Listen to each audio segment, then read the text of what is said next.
hasn't come through. Ah, sounds like high school. Sounds like life. I can't remember what happened anymore. I'm not sure if what I remember is what really happened or what we told people afterward. You mean the truth? We told people the truth. I think we did. I hope we did. Are you sure? No, She had it coming. she knew we were joking. I didn't think it was a big deal. It wasn't my problem. Why did anyone do something? Why did everyone wait so long to delete? The post, The tweet. the vine. Well, if someone had thought for just 1 second, Maybe, maybe this whole thing wouldn't have gone viral.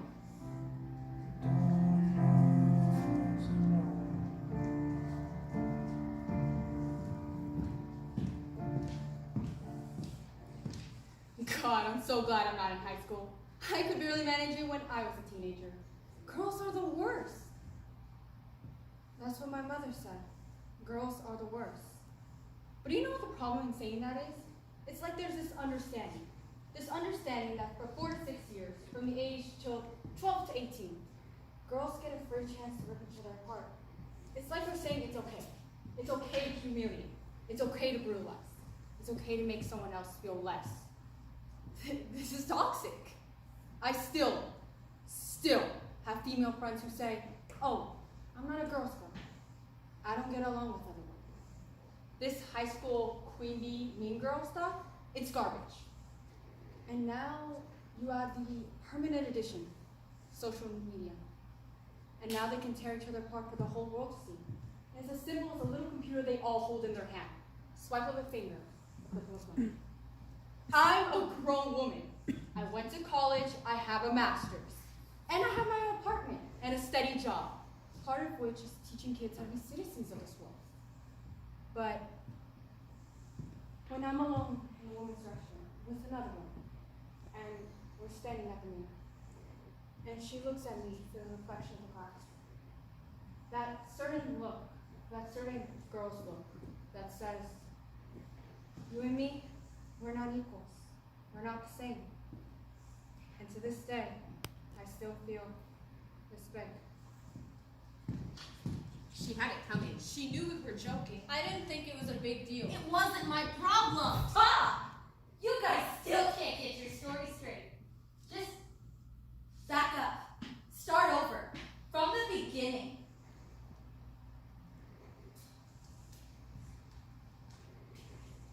That day started off like pretty much every day does. Homeroom, first period, second period, study hall, lab, lunch, and gym. Same old, same old. But that day was different. It wasn't though, not really. It was her birthday. Big deal. Everyone has birthdays. It wasn't about her birthday. It was about what you guys did to her. On her birthday. On her birthday. Okay, that day. I remember because her birthday is exactly 10 days after mine. I'm an Aries and she's too. Well, we're both fire signs. She always used to tell me I was betraying our sun sign. I'm not always the most forceful, I guess. I'm not the most forceful. It's hard. It's a lot of effort to, make waves. I don't like to stir things up. Things are hard enough. School, my parents, my job, college applications, homework, friends, field hockey, babysitting my little sister. I need to keep things peaceful. I want everyone to get along. Things are stressful enough without worrying you'll have to find a new place to sit in the cafeteria at lunch. What's hilarious to me is that normally she's the one who thinks these things up. If it hadn't been her, she would have thought it was funny. It was a joke. She is such a hypocrite. 3 years ago when I first moved here, everyone, and I mean everyone, told me to stay away from her. She is the school mean girl, not us. We were just doing what she would have done to somebody else, but not even as bad. Because we're her friends, and we were joking. Everyone is so PC these days. It's not like she is some angel. I know why she let me into her group in the first place. It's only because I'm rich and can get her into the pool at the country club. I'm not stupid. it all started. But then I realized she's not that bad. She can be nice sometimes, and she's fun in a way. And we became actual friends, sort of. In the way that you can't tell if someone's really being your friend or if you're just using them until you graduate. Last year, I told her I liked dating him. And I found out that the next day, she cornered him in the hall and tried to make out with him. And the next week, they started dating. And you know what? I didn't get mad. I wasn't mad. I mean, I thought it was shady, I guess, but it's not like I made a move. And I'm a good friend. I'm a better friend than her. She thinks just because she's the prettiest and gets the best grades and was homecoming queen last fall that she's the boss. And you know what? I'm cool with that. I don't want the pressure any less. And she's my best friend. So when good things happen to her, they make me happy. Mostly. Okay, I'll admit it.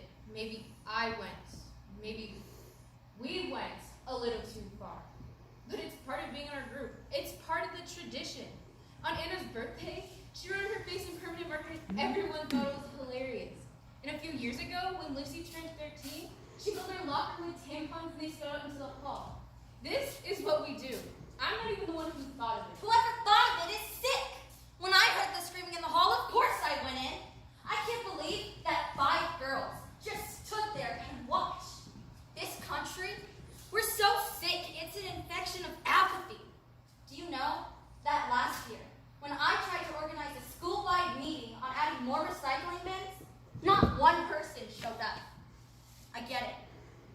I know there's a lot, but my mother, she taught me that you get what you give. You reap what you sow.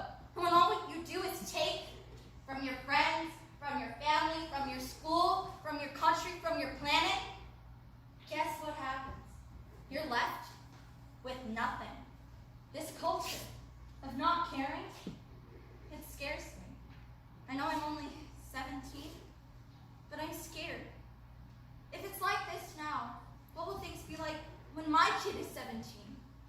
What will be left? So yeah, when I went in there and saw that, I said something.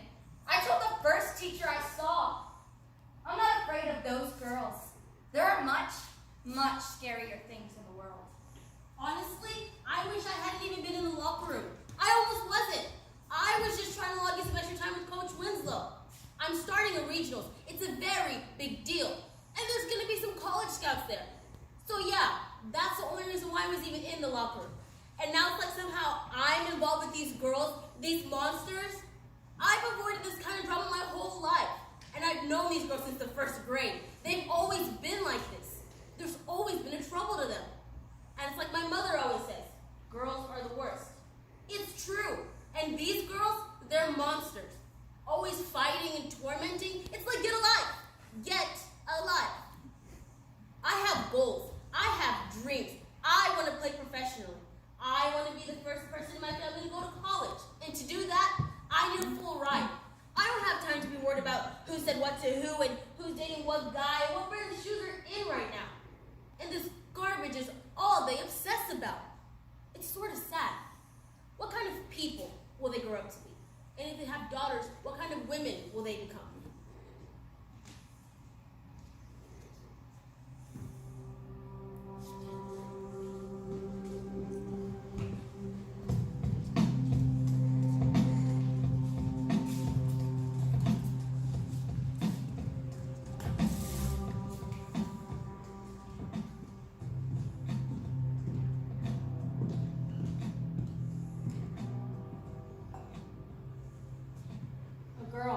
A junior, I think, came barging into my office, talking so fast I could barely understand her. When I got there, I saw all the hair on the floor. It was so blonde, it looked fake. Before I could do much, all the girls in the room scattered. I only caught up to one. I swear I didn't even do anything. I was just changing to go back to class. I'm not even friends with those girls. I don't even really know their names. When Miss Feldman came in, I bolted. I felt bad leaving everyone, but I didn't want to get in trouble. My mom would kill me. Of course everyone left me holding the shaver. Yeah, I left. What, I'm supposed to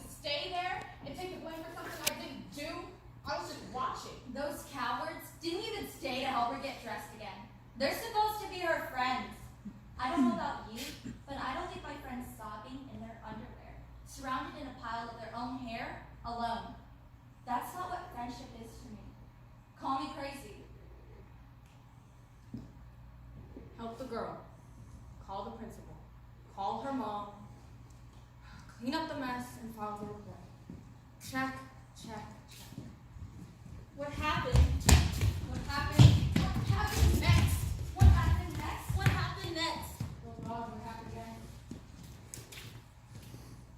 Why would someone post that? Instagram that. Tweet that. Pin that? Share that. Why would someone? Now it's out there. Permanently. Out of your control. Everywhere. Anywhere. Now it's Viral. Haha, LOL. Look at that girl. Gross. Ew. Is she wearing purple underwear? Class, Daddy. Please no, I think she's pretty. She's so busted. Hashtag great. Who put this up? This is disgusting. My goal! Discounted goal. That nasty goblin. Looks like a knockoff Miley Cyrus and nice hair quality. I know her. She goes to my school. She's a bitch. Slut. Joke. Honey, she ready for action? Crazy. I think her dad is my coworker. This is shameful. Her tits are so small. She should die. She should kill herself. She got off of it. Great. Building house. She should be ashamed in here. Humiliated. Punish. Hashtag loser. Hashtag green. Hashtag fugly. Hashtag die, bitch. Hashtag Worthless. Worthless. Worthless.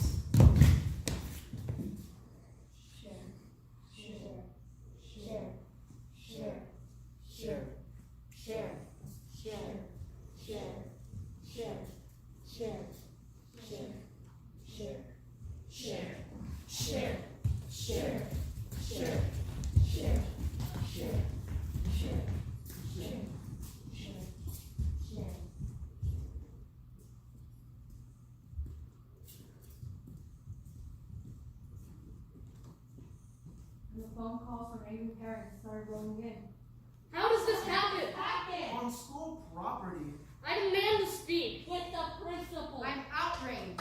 I'm furious. I'm pulling her. I'm pulling him. So irresponsible. Where was the teacher? Where was the supervision? Where was the adult? This is the school's The fault. administration's fault. Your fault. This is your fault. You know what? Maybe taught your kids a little empathy, or about the dangers of the internet, or private settings, or maybe general empathy at all. Maybe then this wouldn't have happened. I think parents don't understand. When am I going to have time to do your job? To teach your kids how to be decent human beings? And honestly, if they're in high school and they still haven't learned that, isn't it already too late? I took it on my phone and posted it before everyone's gonna make such a big deal about it. I took it down the second that girl tattled on us. But it was too late. Everyone had seen it. Everyone had seen her. Like that. It wasn't really funny. It wasn't funny at all. I don't want everything about me broadcasted to the entire world. My business is my business. That's why I only have Facebook. Until someone else posts something about you. And then it's everyone's business, whether you like it or not. Oh, come on. You know her. You know she liked it. She loved being the center of attention. I did her a favor. You took it too far! You took it too far the second she walked into that locker room. Oh, come on. I'm sure she thought, I'm sure she knew it would not be such a big thing. It was a stupid prank. Right? Right? Then why didn't she come back to school? I mean, I tried. I told her a bunch of times. I stopped by her house. Her mom said she didn't want to see anyone. Maybe she dropped out and started homeschooling, maybe? I mean, it must be hard going from home and homeschool in a single second. I sent her emails, texts, chats. She didn't respond. I hope she's okay. Of course she's not okay. Would you be? Would you be okay if a bunch of sociopaths who call themselves your friends did that to you? It was a joke! Well, who's laughing now? I said, who is laughing now? I'm sorry I watched it. I'm sorry I did nothing. I'm sorry I refused to get involved.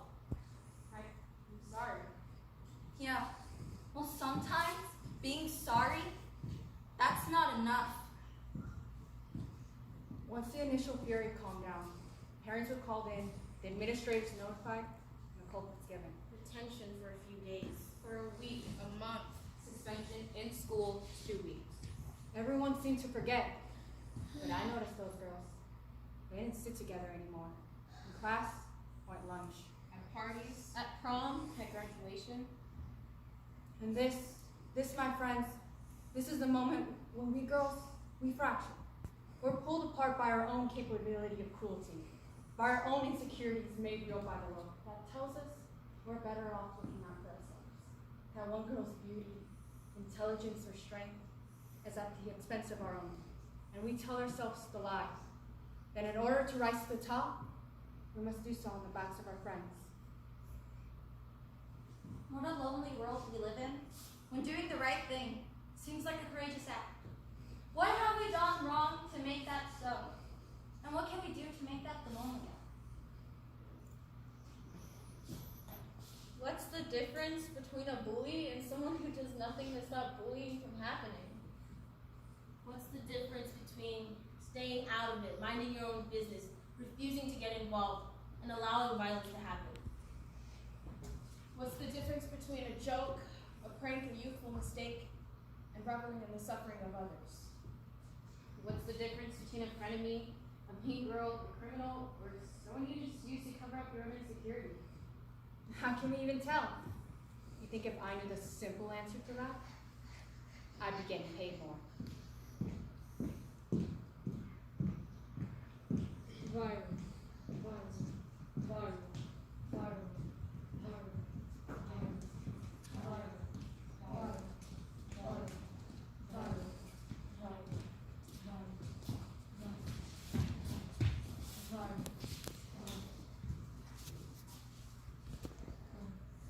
In 5 years? In 5 years. In 5 years. In 5 years. In 5 years. In 5 years, I'll be a junior at Georgetown. I'll have a nice boyfriend named Andrew. He's quiet and a little shy, but he's really smart, and he always remembers the type of pizza toppings I like, so I think I'll keep him around. In 5 years, I'll be interning for a congressman. I'll run his Instagram, his Twitter, his Facebook, his whatever else there is in 5 years. But every so often, I'll search her name. I'll remember to wonder, what happened to her? And nothing will ever come up. And I'll go back to forgetting about the entire thing again. I've always been taught to stand up for something or someone, even when it wasn't the right thing, even when it was the hard thing, even when it was the uncool thing, the unpopular thing. But in 5 years, I will realize that it's easier now to do that, because now it's automatic, like a reflex. And in 5 years, I'll still be doing the right thing, because it's just. It's what I was taught. It's what I know.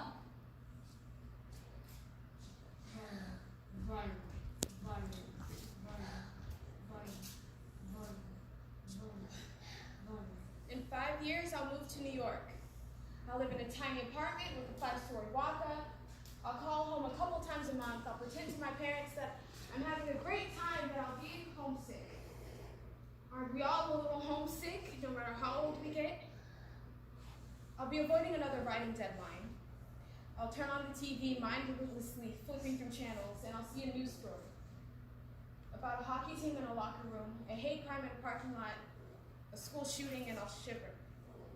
It doesn't seem funny anymore. What kids do in locker rooms isn't funny, not when my world is large enough to see what can become of people and of children in locker rooms. I'll make my deadline just barely. And I'll spend the rest of my night Googling the girl who I haven't thought of in ages, but who I just can't seem to forget.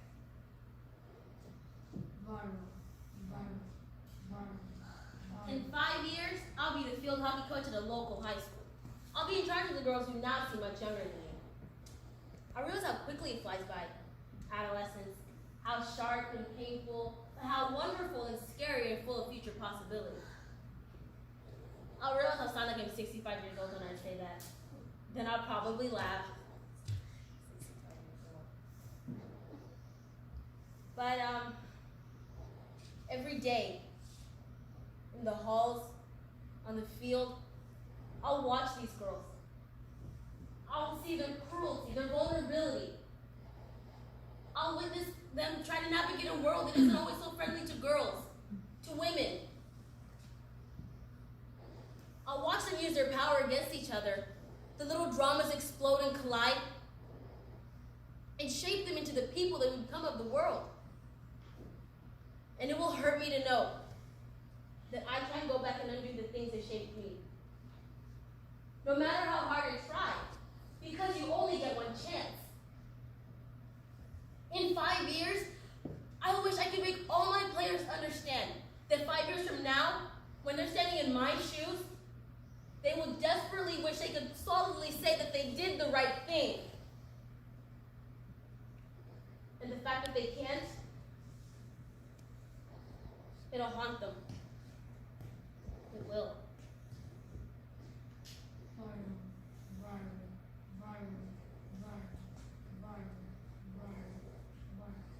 In 5 years, I'll be home for Thanksgiving break.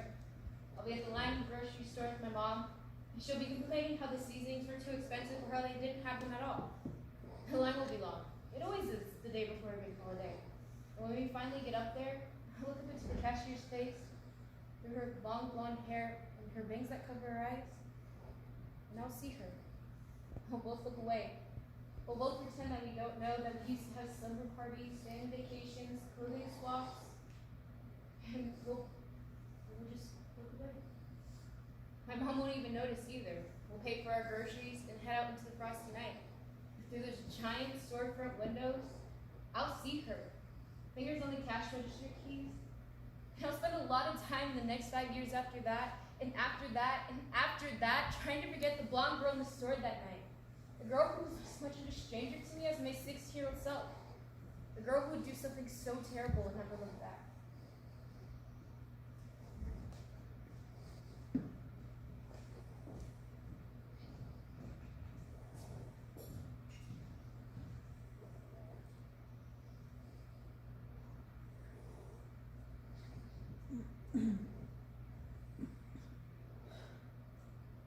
I'm scared.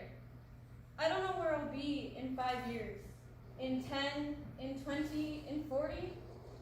I don't want to grow up to be the kind of woman who will shave a girl's head, strip her down to her underwear, take a picture and post it on the internet for the world to see. I don't want to be that kind of person.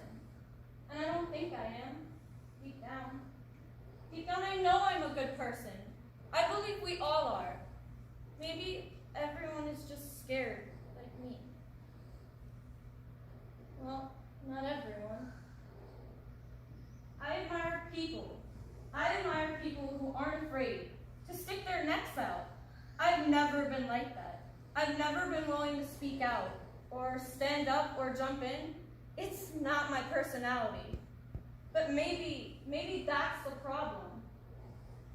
When people pass the buck, when everyone's too scared, or too stressed, or too embarrassed, or too whatever, when everyone has an excuse for sitting idly by, suddenly, there's no one left.